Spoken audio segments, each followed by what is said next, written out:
আসসালামু আলাইকুম গাইজ। আমি এখানে রান্না করতেছি ঢ্যাঁড়স।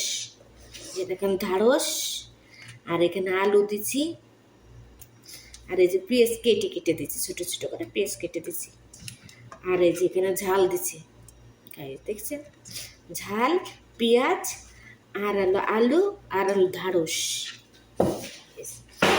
এই যে এখানে রসুন, এখানে রসুন, এখানে হলুদ গাইজ, এখানে জিরের গুঁড়ো গাইজ, এখানে লবণ, পরিমাণ মতন লবণ দেবেন।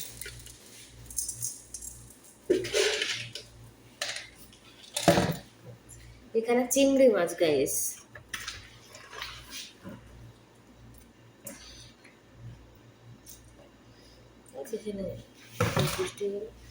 এখানে আস্ত জিরে গাইস, আস্ত জিরে দানা আমি একটু নিলাম। এখানে আস্ত জিরে, এখানে তেল গাইস, সোয়াবিন তেল।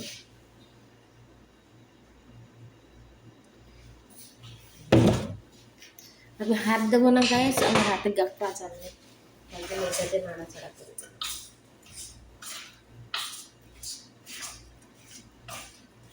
সামান্য একটু পানি দেবো, দিয়ে এটাকে ঢেকে দেবো গাইস। গাইস প্রায় রান্নাই হয়ে গেছে। এখানে এবার হালকা একটু পানি দেবো, লবণ দিছি এখানে। গাইস কত সুন্দর সুস্বাদু গাইস,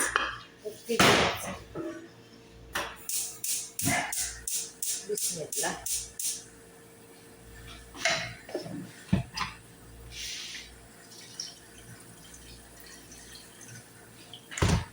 পরিমাণ মতন পানি দিলাম গাইস, বেশি পানি দিলাম না, কারণ হাতে ঢ্যাঁড়স, বেশি জাল দেবো না, হালকা জালে কমপ্লিট করে ফেলবো। হালকা হালকা একটু ঝোল রাখবো, আর সাদা ভাত রান্না করবো গাইস, কমপ্লিট।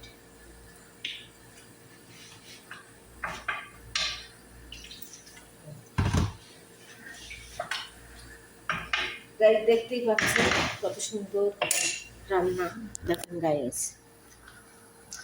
এইভাবে করে রান্না করবেন, ইনশাল্লাহ খুবই সুন্দর লাগবে। সব কিছু হাতে মাখাই দেবেন, পেঁয়াজ দেবেন, রসুন দেবেন, ঝাল দেবেন, হলুদ, লবণ আর তেল, ব্যাস, আর জিরের গুঁড়ো। তা গাইস আশা করি ভালো আছেন, সুস্থ আছেন। তা যদি ভালো লাগে লাইভটা একটু শেয়ার করবেন গাইস। আপনাদের ভালোবাসা যদি একটু পাই। বাইরে তো বেরোতেই পারি না, বাইরে প্রচুর গরম গাইস, প্রচুর গরম, মানুষ তো স্টক করেই মরতেছে, বুঝছেন? ভালো থাকবেন, সুস্থ থাকবেন। আসসালামু আলাইকুম গাইস।